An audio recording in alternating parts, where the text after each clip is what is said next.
La République démocratique du Congo, pays sous-continent, traverse une situation singulière de son histoire. À vrai dire, le pays est frappé de plein fouet par une crise à la fois politique, économique et financière. Il propose une économie de développement comme moteur de transformation de la société dans les secteurs prioritaires dont l'économie, les infrastructures et l'éducation.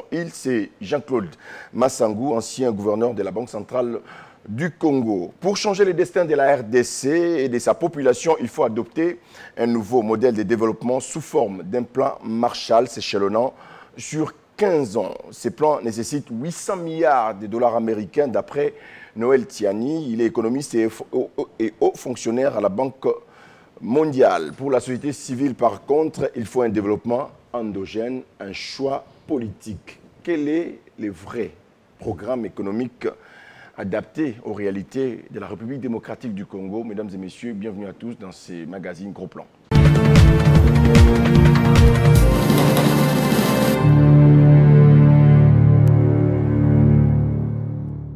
Et pour en parler, nous avons l'insigne honneur de recevoir sur ce plateau Godé Mpoyi. Il est professeur des universités, économiste, mais aussi pasteur.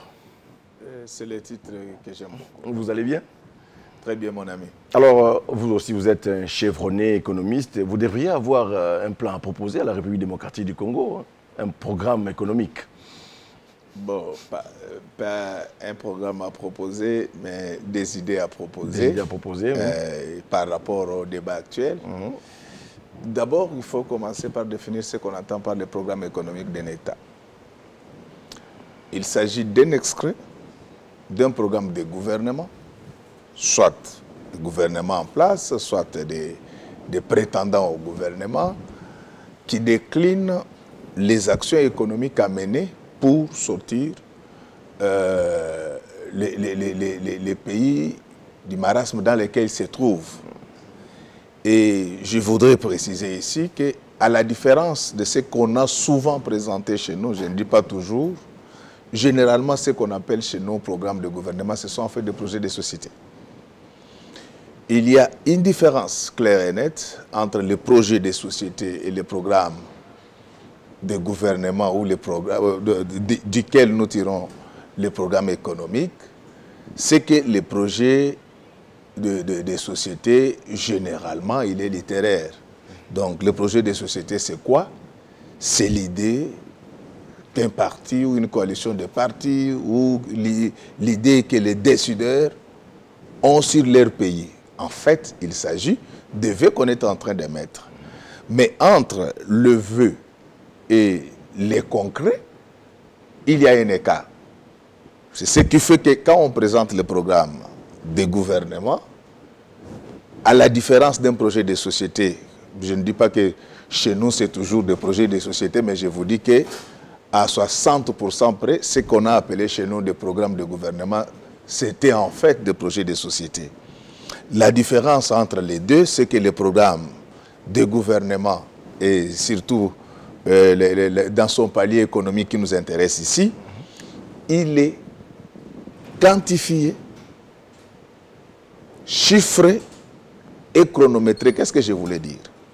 Lorsqu'on conçoit un programme de gouvernement, on dit par exemple qu'au bout des 5, 10, 15, 20, encore faudra-t-il que sur le plan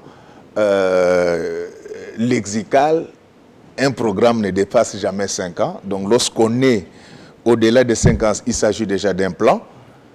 C'est que le programme d'un gouvernement, on le présente, il est quantifié, chiffré, chronométré. Qu'est-ce que je voudrais dire par là? Lorsque nous disons que dans notre programme, nous allons asphalter, par exemple, un tel nombre de kilomètres de routes, ces routes doivent être connues.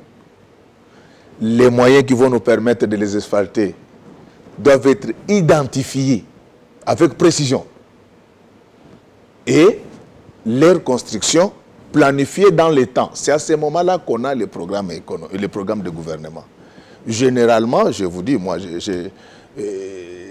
dans une certaine mesure, je ne dis pas que je suis plus intelligent que tous, mais je crois que moi, je suis producteur du savoir. Alors, on ne confond jamais les projets de société d'un programme économique qui a besoin de ces précisions, on doit identifier les sources de financement de toutes ces actions et dire à peu près dans combien de temps ces projets seront réalisés. Alors, dans notre introduction, nous avons présenté 3 modèles du programme économique. Le premier, c'est une économie de développement comme moteur de transformation des sociétés dans les secteurs prioritaires. Là, c'est Jean-Claude Massangou qui cite, par exemple, l'économie, les infrastructures et l'éducation. Comment expliquez-vous cette approche de Jean-Claude Massangou? Bon, je n'ai pas lu les programmes de l'ancien gouverneur, mais il te souviendra que chaque fois que je viens sur ton plateau, j'insiste sur la théorie des 4 roues de la croissance. On ne peut pas parler de la croissance économique sans passer par ces 4 roues. Il s'agit notamment des ressources naturelles, de la technologie, de l'accumulation du capital et des ressources humaines. Donc, le fait qu'il parle déjà des infrastructures et de l'éducation, je pense qu'il a déjà abordé les 2 roues.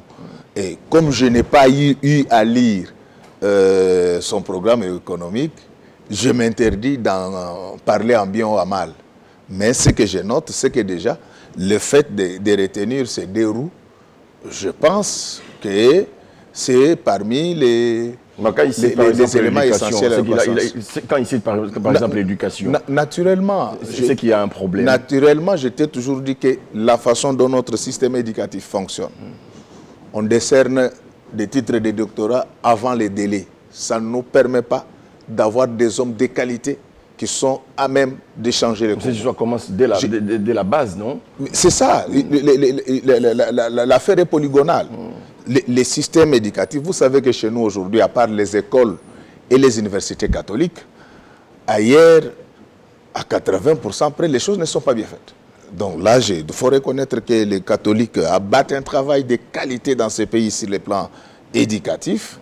Et nous avons vu quand même que dans une certaine mesure, particulièrement pour les universités, les gouvernements ont cherché à réfectionner certaines universités, les salaires des professeurs revus à la hausse, mais ça ne change pas.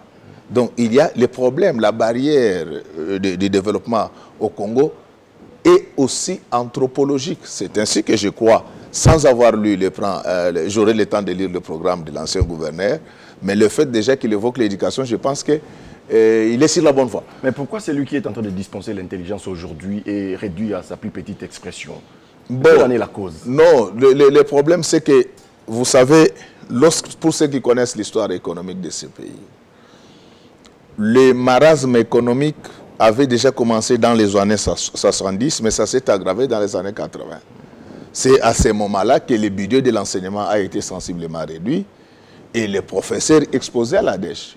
Il s'est créé de mauvaises habitudes qu'il faut continuer à combattre. Donc, si nous voulons aujourd'hui avoir un enseignement de qualité, j'apprécie ce qui a été déjà fait parce qu'on doit avoir le courage de reconnaître que moi, en tant que professeur, à un certain moment, mon salaire était inférieur à 100 $. Aujourd'hui, pour les jeunes, les professeurs associés qui commencent, théoriquement, c'est à 2000 $, mais ça a été fruité par l'inflation. C'était déjà un début. Mais qu'est-ce que je voulais dire? Si nous voulons vraiment avoir un enseignement de qualité dans ces pays, la première des choses, il faut mettre à la tête de toutes les universités, instituts supérieurs, écoles, ainsi de suite, des personnes ressources. Donc, des gens qui eux-mêmes ont fait des études exigeantes, qui sont en bonne santé et qui ont suffisamment d'éthique. C'est la première chose. Le problème au Congo, ce ne sont pas tellement les textes. Ce sont les hommes. Parce que c'est anormal que quelqu'un qui a fini à Harvard, pour le plaisir qui lui a été procuré par une fille, qu'il puisse lui attribuer la note de 9 sur 10. Je ne veux pas dire que les filles sont moins intelligentes. Non. Moi, de ma petite expérience d'enseignant, la meilleure cote dans mes cours a été obtenue par une fille. Mais c'est un exemple pour vous faire voir que le problème, c'est d'abord l'homme. Donc il faut commencer aujourd'hui par avoir des dirigeants de qualité au niveau de nos universités, de nos instituts. Je ne dis pas qu'il n'y en a pas, mais il n'y en a pas assez pour le moment. Dès qu'on a ces personnes de qualité, il faut doter les universités, les instituts supérieurs, les écoles, ainsi de suite, des budgets conséquents. Dès lors que le top management lui-même est c'est un homme qui a la culture de l'excellence, il recrutera les doyens, les chefs de département, les chefs de section et les professeurs de qualité, et vous verrez que ça va marcher. Alors, le deuxième modèle du programme économique, là, c'est Noël Tchani. Il est professeur et économiste, et il a dit ceci: pour changer le destin du Congo, un nouveau modèle de développement sous forme d'un plan Marshall s'échelonnant sur 15 ans. Là, il propose 800 milliards de dollars américains dans une période évaluée à 15 ans. Merci beaucoup. Si je n'ai pas lu à fond le programme économique de l'ancien gouverneur de la Banque centrale, j'ai eu un léger avantage dans ma vie de lire Noël Tchani, d'échanger avec lui. J'ai toujours dit ceci. J'ai toujours conseillé à notre gouvernement, j'ai toujours conseillé aux grands partis du pays comme les PPRD, l'IDPS, l'INC, les MLC, de chercher un peu, comme ce sont eux qui ont beaucoup d'atouts politiques, de chercher de lire ce plan Maréchal de Noël Tchani. Je pense que c'est un plan que notre gouvernement peut exploiter pour nous sortir un peu de l'ornière. Contrairement, vous savez que chez nous, on n'a pas l'habitude de respecter les gens. J'ai suivi quelqu'un en train de parler de Noël Tchani à la télé comme s'il parlait de son ami.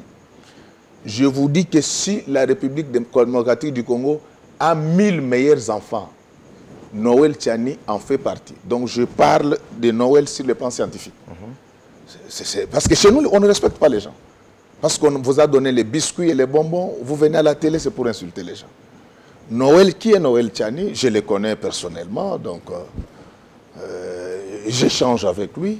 C'est parmi les rares Congolais qui travaillent à la Banque mondiale. Noël Tchani a fait Harvard.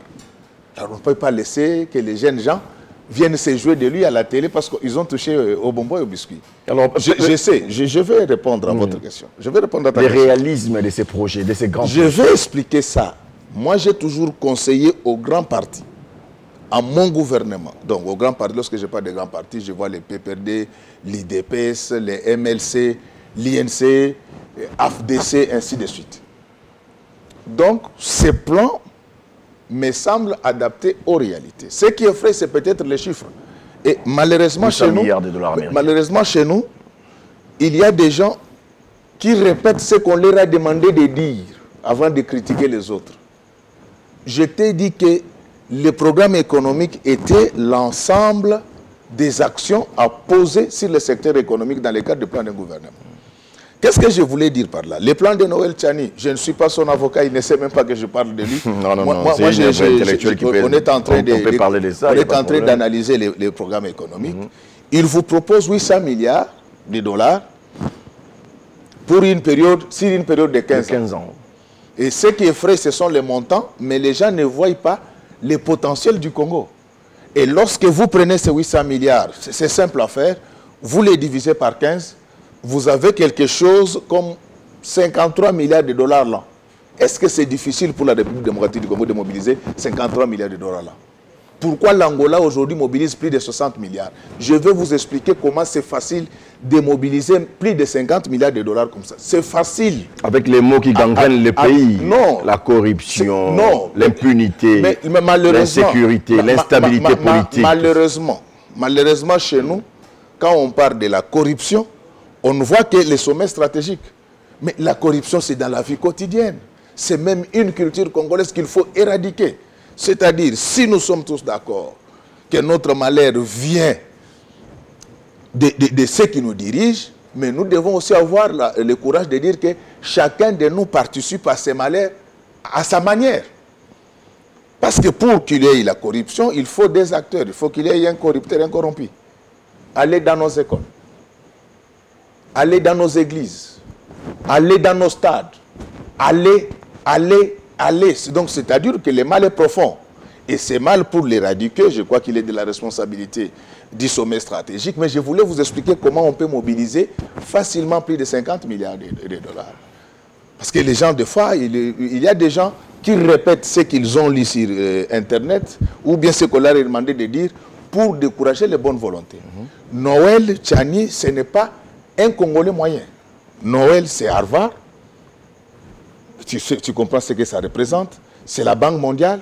Les tapis rouges sont déroulés pour le recevoir, pas comme politicien, mais en tant que scientifique. Alors, je voudrais expliquer cela. C'est facile de mobiliser 53 milliards de dollars dans ces pays. Mais pour cela, il faut que la population... Pour changer le Congo, il y a 3 petites conditions avant que je ne puisse entrer dans les plans. Nous parlons du programme économique.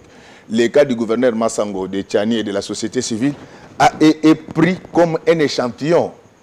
Pour changer le Congo, il y a 3 petites choses qu'il faut faire.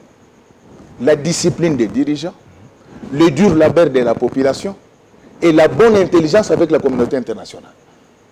On fait ces 3 choses, le Congo décolle demain. Et vous comprendrez que chacun a sa part de la responsabilité. Autant nous exigeons la discipline dans les chefs des dirigeants, autant nous apprenons à la population le dur labeur. Chez nous, les gens n'aiment pas le travail. Ils aiment faire la manche et raser les murs. Nous devons être en bonne intelligence avec la communauté internationale. Comment nous pouvons décoller lorsque nous ouvrons le front avec tous les grands États du monde? Donc, je reviens au programme économique de Tchani. Donc, c'est facile.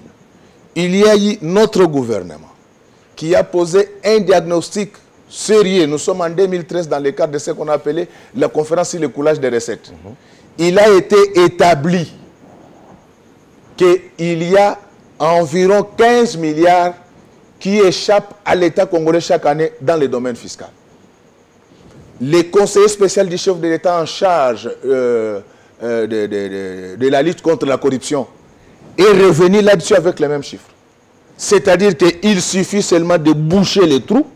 Ces 15 milliards sont récupérables. Ça, ce n'est pas de la théorie, c'est du concret. Je vous dis, notre gouvernement a organisé un atelier qui a déterminé la hauteur de la fraude fiscale dans notre pays. Ça nous coûte quoi pour nous organiser et récupérer ces 15 milliards de dollars? Donc, si nous récupérons seulement dans l'espace d'une année, ce qui échappe à l'État congolais, à ce qui concerne la fiscalité, donc ce sont les 15 milliards de sûr, sans tenir compte d'autres secteurs. Sans tenir compte des 4 milliards qui sont déjà un acquis, du moins à l'époque, jusqu'en 2015, quand le climat économique était bon. Et d'ailleurs, il est en train de revenir bon. J'espère que le gouvernement ira au-delà de ces 4 milliards. Donc, tu prends les 15 milliards qui ont été identifiés par notre gouvernement comme échappant à l'État. Tu y ajoutes les 4 milliards que les 3 régimes mobilisent. Donc, pour ceux qui connaissent l'histoire économique, donc je parle de ce qu'on mobilisait jusqu'en 2015. Et ça va reprendre avant la fin de cette année. Donc, ça vous fait une bagatelle de 19 milliards de dollars sur le plan de fiscalité. Nous avons dans ce pays notre espace forestier, il représente 115 millions d'hectares. C'est-à-dire 8% du carbone forestier mondial. Donc, rien avec cette forêt. Moi, j'ai assisté à des études sérieuses qui ont été menées aux États-Unis. Nos forêts peuvent nous rapporter chaque année 10 milliards de dollars. C'est du concret, ce n'est pas des rêves. Alors, ici, tout est difficile. Tout ce qu'on vous demande de faire, pour vous, c'est difficile. Vous voulez que Dieu puisse venir même nous laver au Congo. C'est anormal. Donc, dès que nous prenons les 15 milliards identifiés par notre gouvernement, nous ajoutons à cela les 4 milliards. Les 4 milliards, nous sommes à 19 milliards. Nous prenons les 10 milliards qui peuvent provenir du secteur forestier. Nous sommes déjà à 29 milliards. Nous avons les entreprises publiques ici qui ont été transformées. Ces entreprises... En société commerciale. En société commerciale. Quel est le problème des entreprises? C'est un problème de gouvernance. Les gens continuent à détourner comme par le passé. Lorsqu'on rationalise le management de ces entreprises, ce sont des milliards supplémentaires. Lorsque nous quittons ce secteur-là, avec les nouveaux codes miniers qui n'ont pas encore commencé à produire les effets, quand il va produire des effets, vous prenez la production de nos 21 sociétés commerciales, vous ajoutez les dividendes qui vont découler du code minier, mais nous sommes déjà à 40 milliards. Et ce ne sont pas les seules ressources de l'État. Ça, ce sont juste quelques cas que j'ai cités. Nous avons notre hydrographie. Cette hydrographie, donc les fleuves Congo ici, il est deuxième selon les classements mondiaux, au regard de son aire de drainage. Avec les fleuves, tu peux faire le tourisme, tu peux faire la pêche, tu peux faire des barrages. Ici, les fleuves, un jour, ce fleuve ici va nous envahir. Parce qu'il est en train de se demander, mais je suis là, pourquoi vous ne m'exploitez pas? Donc, rien qu'avec ça, nous sommes déjà au-delà des 40 milliards de dollars. Et quand on va recourir maintenant à l'emprunt, parce que lorsque nous avons un PIB qui avoisine 50 milliards, donc avec l'embellie actuelle, nous approchons des 50 milliards et nous allons les dépasser. Lorsque vous avez un tel PIB, vous avez une dette, donc un emprunt soutenable en concurrence de 50%. Ça vous fait au moins 25 milliards de dollars. Donc nous sommes déjà 60 milliards. Au-delà des 53 milliards de dollars américains. D'abord, ce sont des gens qui n'ont pas étudié les sciences économiques. Ils lisent sur Internet comme tout le monde et ils viennent pour décourager. Je vous dis, donc je parle de Tiani en tant qu'économiste. Et je l'ai dit à haute voix, je connais la personne, je la fréquente. Ce n'est pas quelqu'un qu'on doit traîner dans la boue parce qu'on a reçu des biscuits, des bonbons par-ci, par-là. S'il y a 1000 meilleurs Congolais, Tiani en fait partie. Alors, en disant cela, je sais que lui, il n'a pas la... Quand je le rencontrerai, je lui conseillerai de se rapprocher des grands partis pour voir dans quelle mesure concrétiser son programme économique. Sinon, ça sera pour lui et ses enfants.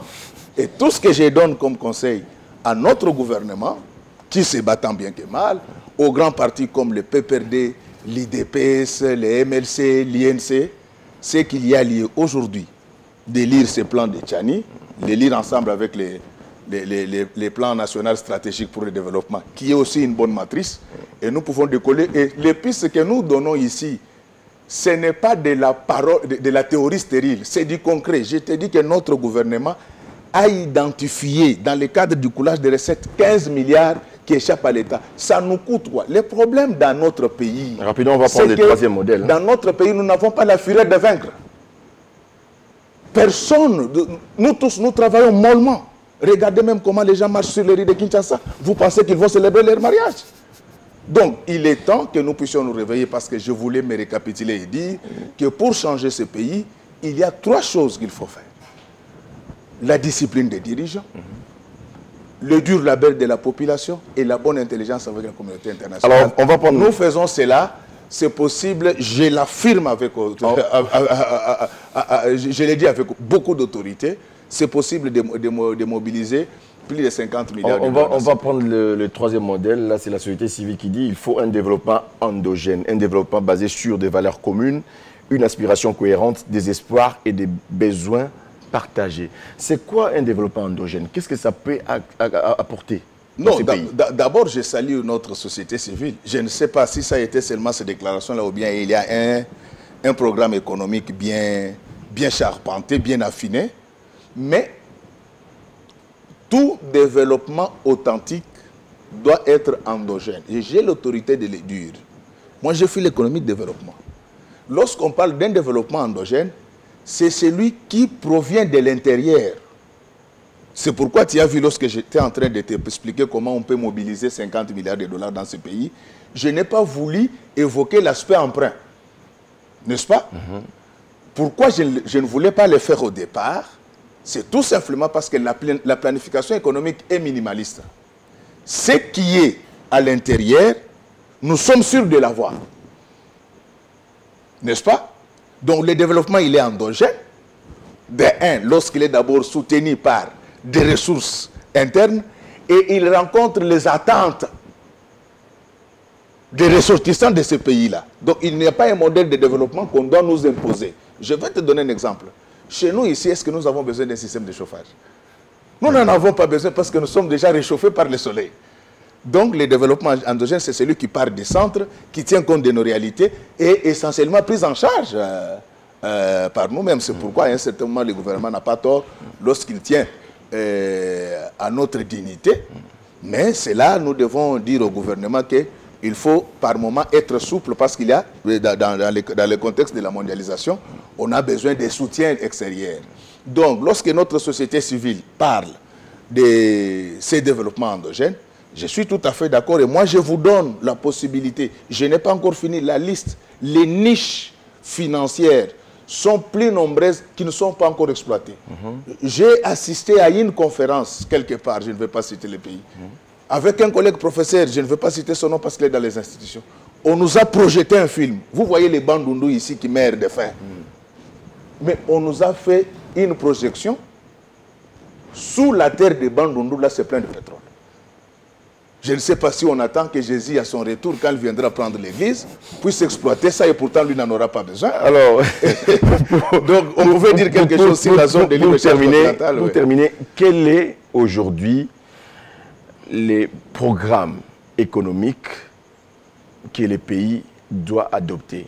La RDC doit élaborer un programme économique sans l'appui des institutions de Bretton Woods. Qu'est-ce que la RDC doit adopter comme programme économique? Pour terminer avec vous. Non, le programme économique tient toujours compte de l'environnement international et de l'environnement national. C'est-à-dire le programme économique que la République démocratique du Congo doit élaborer, il doit tenir d'abord compte de nos ressources internes et aussi des ressources internationales. Tout le monde le fait, les États-Unis le font, la France le fait. Il n'y a aucun État qui vit à ce jour en autarcie. C'est que moi, j'ai conseillé à mon gouvernement, qui a déjà conçu les PNSD, oui, qu'il puisse lire ces PNSD et l'enrichir avec le plan Maréchal de Noël Tchani. Je crois que ça va booster davantage notre économie. Mais comme j'étais en train de le dire, je voulais me répéter que pour qu'on puisse arriver à tout cela, il y a 3 choses qu'il faut faire. C'est la discipline des dirigeants, le dur labeur de la population et la bonne intelligence avec la communauté internationale. C'est là où je voulais vous donner un exemple. Vous avez suivi qu'il y a les États qui menacent de nous faire la guerre à cause de nos eaux douces qu'ils veulent prendre de force. Mais pour résoudre ces problèmes, nous avons des scénarios. C'est d'abord déployer une base militaire à Nubangui, là-bas à l'Équateur, et engager une diplomatie développementaliste avec l'Afrique du Sud et le Nigeria. Pourquoi ces deux-là? Parce que les deux ont besoin d'électricité pour booster leur économie. Au lieu que le Nigeria s'associe avec ces gens qui veulent venir prendre notre eau, le Nigeria a un problème pour avoir de l'électricité. Ils doivent construire des barrages nucléaires qui vont les coûter 80 milliards de dollars. C'est aussi un grand sujet que nous soutiennent. Nous allons développer. Juste une seconde pour chuter. Une seconde, on a terminé. Qu'ils nous soutiennent, qu'on garde notre fleuve. Nous allons faire les barrages d'Inga. L'Afrique du Sud et l'India auront de l'eau. Un sujet vraiment pertinent qu'on aura développé au cours de nos prochaines émissions. Merci beaucoup, Godin Poi. Je rappelle que non, c'est moi qui te remercie. Économiste, c'est monsieur professeur des universités. On a parlé de Jean-Claude Massangou, on a parlé de Noël Tiani, on a parlé aussi de la société civile moi, je parle, qui ont proposé, un programme économique pour la République démocratique du Congo. Je ne parle jamais en mal des gens. Le message est littéralement compris. Voilà, merci beaucoup. Merci aussi à vous de nous avoir suivis. À très bientôt pour un prochain numéro.